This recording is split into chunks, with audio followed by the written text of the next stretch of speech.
Èyí ni ètò Iri Òwúrọ̀, níbi tí a ti ń yiri ọ̀rọ̀ Ọlọ́run wò láti lè dàgbà sókè nínú ẹ̀mí àti fún ìtọ́ni bí a ti ń jáde lọ lójoojúmọ́.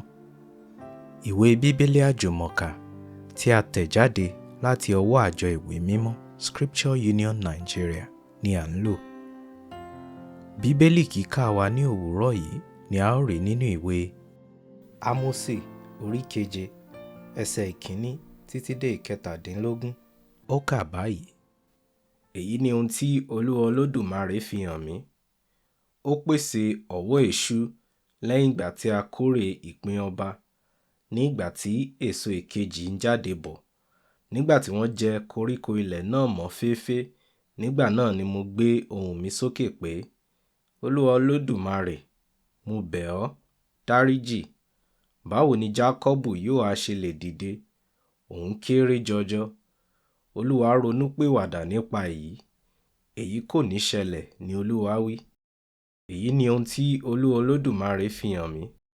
Olúwa Olódùmarè ń pè fún ìdájọ́ pẹ̀lú iná. Ó jó ọ̀gbun ńlá run, ó sì jẹ ilẹ̀ run. Nígbà náà ni mo gbé ohùn mi sókè pé, Olúwa Olódùmarè, jọ̀wọ́ má ṣe ṣe é. Báwo ni Jákọ́bù yóò ha ṣe lè dìde? Òun kéré jọjọ. Olúwa ronúpìwàdà nípa èyí. Èyí náà kò ní ṣẹlẹ̀, ni Olúwa Olódùmarè wí. Èyí ni ohun tí ó fi hàn mí. Olúwa dúró ní ẹ̀gbẹ́ odi tí a fi okùn ìwọ̀n mọ́, tí ohun tí okùn ìwọ̀n tí ó run ní ọwọ́ rẹ̀. Olúwa sì bi mí pé, Ámósì, kí ni ìwọ rí? Mo dáhùn pé, okùn ìwọ̀n. Nígbà náà ni Olúwa wí pé, wò ó, èmi ń gbé okùn ìwọ̀n kalẹ̀ láàrin àwọn Ísírẹ́lì ènìyàn mi. Èmi kì yóò sì tún kọjá lọ́dọ̀ wọn mọ́. Ibi gíga Ísákì wọn ni yóò sì di ahoro, àti ibi mímọ́ Ísírẹ́lì wọn ni yóò di ahoro. Èmi yóò sì fi idà dìde sí ilé Jeroboamu. Nígbà náà, Amasai àlùfáà Bẹ́tẹ́lì ránṣẹ́ sí Jeroboamu ọba Ísírẹ́lì, wípé, Ámósì ti dìde láti dìtẹ̀ sí ọ ní àárín gbùngbùn Ísírẹ́lì. Ilẹ̀ kò sì lè gba gbogbo ọ̀rọ̀ rẹ̀. Nítorí èyí ni ohun tí Ámósì ń sọ. Jeroboamu yóò ti ipa idà kú.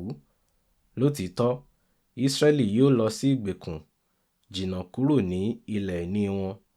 Nígbà náà ni Amasai sọ fún Ámósì pé, lọ jáde, ìwọ aríran, padà sí ilẹ̀ àwọn Júdà, kí o máa jẹun rẹ níbẹ̀, kí o sì máa sọ tẹ́lẹ̀ rẹ níbẹ̀.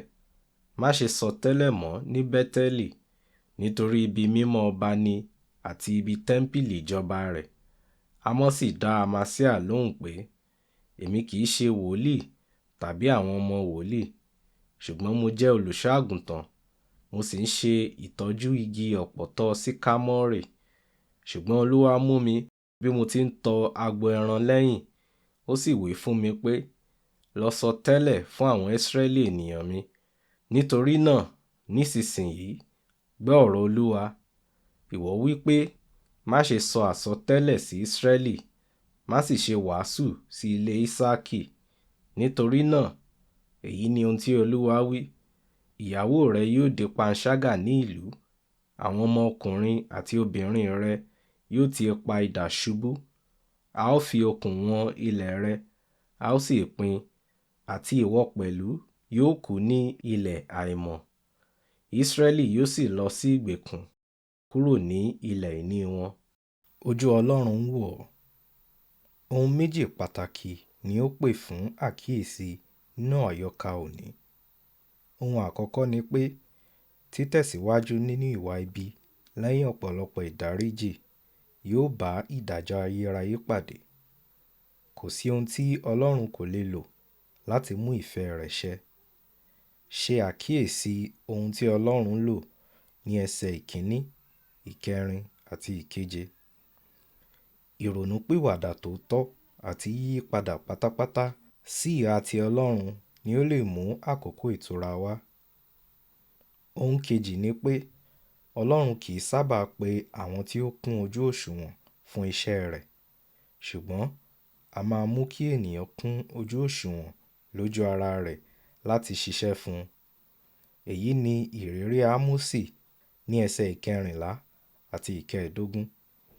Ojú Ọlọ́run wò ọ́, sá fún ẹ̀ṣẹ̀ kí o sì yọ̀ǹda ara rẹ fún Ọlọ́run láti lò.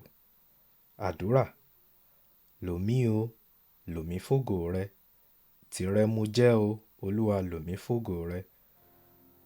Lò mí o, lò mí fógo rẹ. Tìrẹ mo jẹ́ o, Olúwa lò mí fógo rẹ. Àmín.